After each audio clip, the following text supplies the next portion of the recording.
The story was told of two high school boys that grew up in the same environment, went to school in the same place, and now after high school, each one went his way.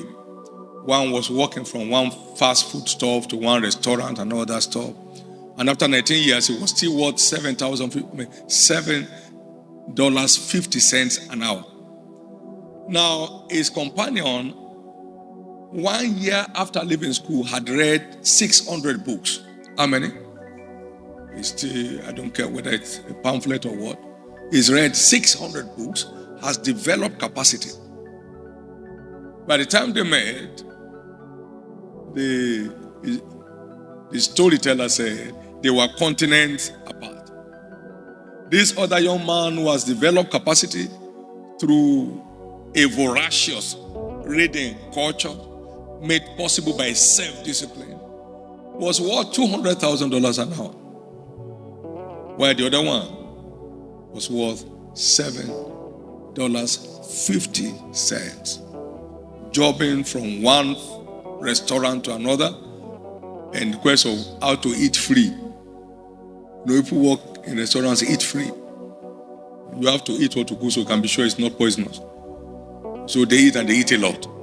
So if you have a kitchen with 10 people, you are feeding about 15 people because they will eat 1.5 the regular food.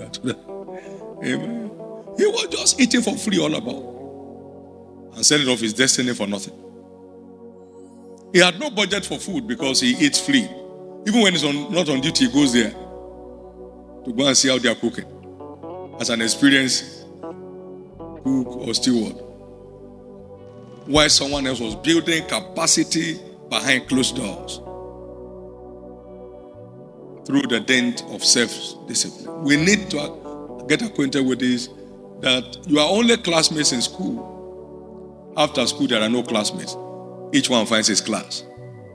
Each one finds his class. And self-discipline is what defines the limits of what class we find ourselves.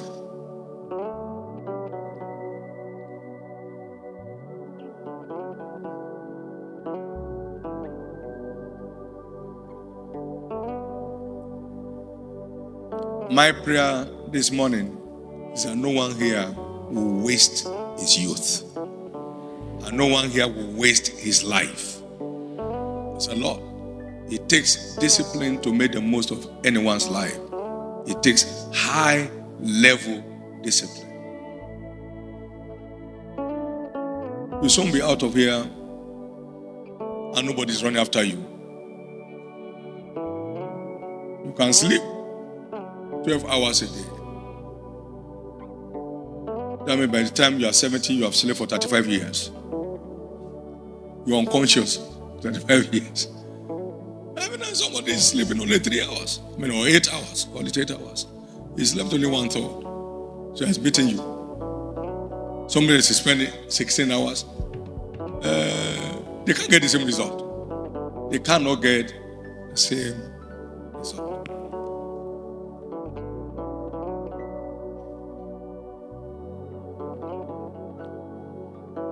There is this man called Benjamin Franklin that had 2 years formal education, but would rather do without food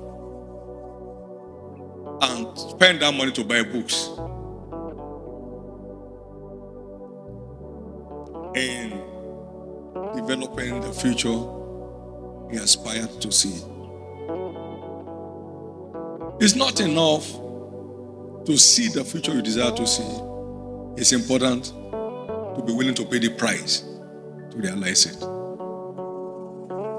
He literally taught himself how to read and write, and what a celebrity, what a destiny. Today there's Benjamin Franklin Day recognized in America.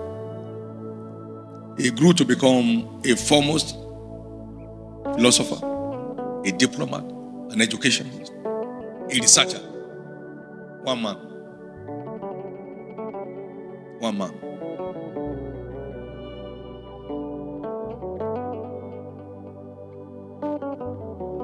Michael Faraday was a lab attendant, developed himself to a point where he became the envy of his professor. Ended his journey recognized as a man of science. great name out of self-discipline. Anybody can make anything out of his life if he's willing to pay the price for it.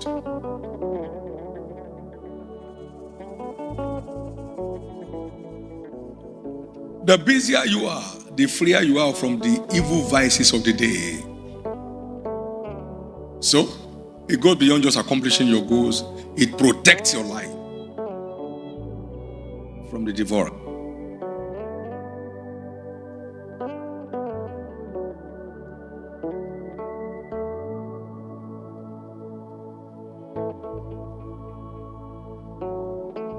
Therefore, everyone must rise to take his destiny in his hand. We all know that a year is made up of only 52 weeks, and a week is made up of 168 hours. The 1 year, therefore, is made up of 8,736 hours. It's not that long.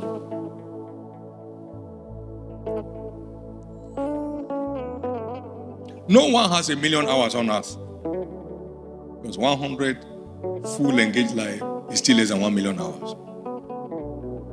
Let's wake up and take responsibility.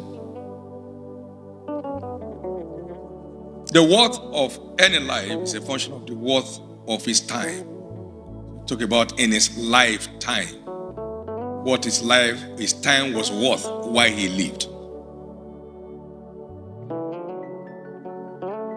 Quality time investors usually ends up as newsmakers. All smart time investors, more often than not, end up as stars in their fields of endeavors.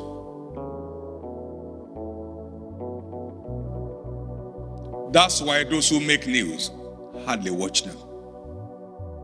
Their time is invested making news for those to watch, to have what to watch.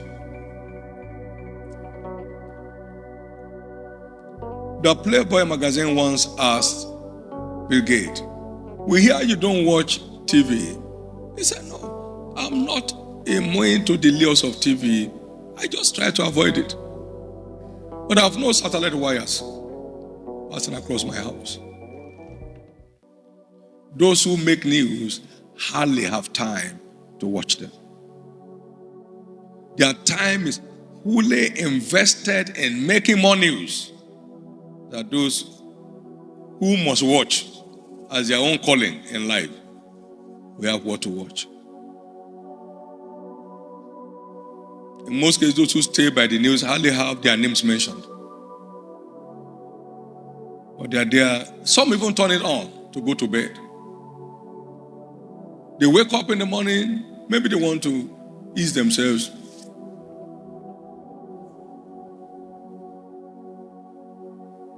What's happening in Spain again? In Senegal? What's happening? So, what time do you now think? Someone shut their phone in the night while they are asleep. Another will be on silence. So it can be interrupted 5 times, 6 times a night. Hello? Hello? Oh, wrong number. It's not necessary.